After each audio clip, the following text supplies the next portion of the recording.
So far in 2021, over 4 million Americans have quit their jobs as employers rolled out their back-to-office policies, a phenomenon coined by economists as the Great Resignation. And while on the surface, it just seems that employees really don't want to go back to the office, the root cause of this is actually a much deeper underlying issue.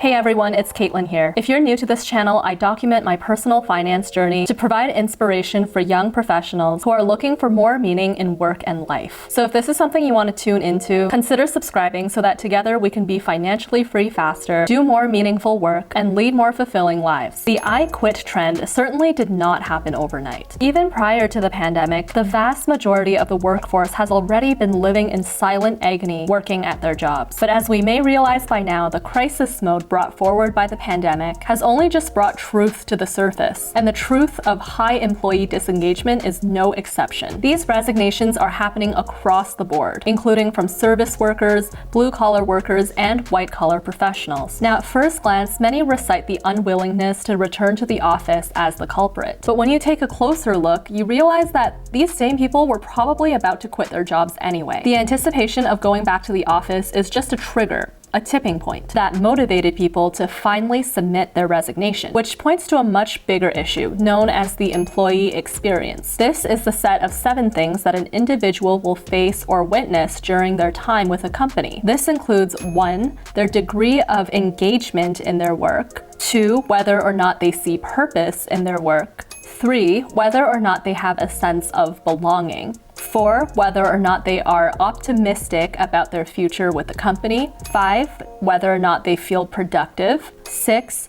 do they see meaning in the company's mission, vision, and values? And 7, do they form meaningful connections with their boss and their colleagues? And myself, being someone who recently left a corporate job, I can confirm, for me at least, it was the overall employee experience as a function of all the aforementioned 7 things that ultimately led to the decision for my own resignation. And I wouldn't be surprised if this is also true for many others. Which leads to the next question.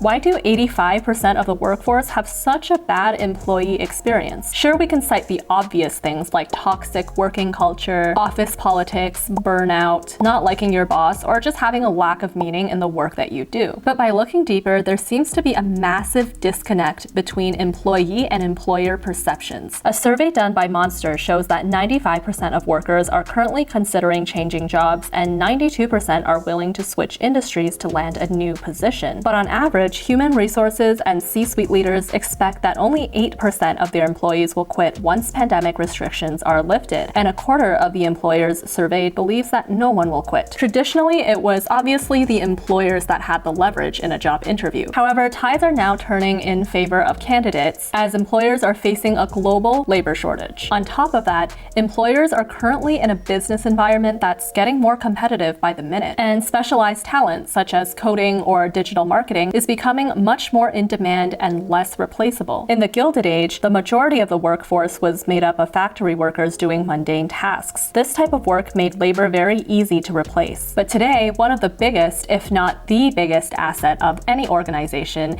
is the talent, the knowledge, and the skills that live inside the brains of its people. In other words, there is a growing percentage of the workforce that is no longer replaceable. That's because in the Gilded Age, industrials were the top economic drivers, and these businesses provided a tangible resource like gold, oil, or steel. Today, the dominating industries, most notably technology, relies on human talent to produce the best products, like a software engineer writing code to produce an app. In other words, no talent, no products. And no products means no business. Even the service sector needs to place much more emphasis on providing the best customer experience, which means that ensuring a good employee experience is perhaps the most crucial in the service sector, because happy employees mean happy customers, and happy customers means more business. The pandemic served as a reminder to us that life is short and fragile, and employees seem to be waking up to the true value of their skill sets and their talents, and they're not going to settle for less. So companies Companies that continue to live by the everyone is replaceable mentality will soon find that they will fall behind their competitors that do place more emphasis on improving the employee experience. That's one part of the equation. But in my opinion, the deepest underlying problem being highlighted here is actually an education system that doesn't prepare us for the realities of the working world. A study done by the Federal Reserve Bank of New York revealed that, on average, only 27% of college graduates are working in a field they majored in. A coworker of mine once said a good quote: "Illiteracy in the 21st century is not defined as someone who can't read or write. In fact, illiteracy in the 21st century means the inability to learn, unlearn, and relearn." And yet, our current education system is still taking a one-size-fits-all standardized approach to learning, teaching things like writing in cursive or how the mitochondria is the powerhouse of the cell. Now, I'm not saying these things aren't important, but perhaps the most important skills we need to thrive in the workforce today aren't being taught in our schools. This includes things like critical thinking, emotional intelligence, financial literacy, and self-awareness. And not teaching these things, combined with the standardized approach to learning, results in students not being aware of their strengths or even their interests. This leads to poor career planning and often the tendency to just take jobs that pay the most money. And if this is repeated by everyone across the board, it's actually not that surprising that most people are unhappy with their jobs and they're resigning. But of course, this is a very tough problem to solve. So the best thing that I think we can do is just start with ourselves. Start thinking critically about your life and career and be honest with yourself. Start paying attention to what you're good at and what you love to do. And start noticing any disconnects that you may have between the things you love to do and the things that you're good at versus the things that you're actually doing. If you're more interested in the topic of education,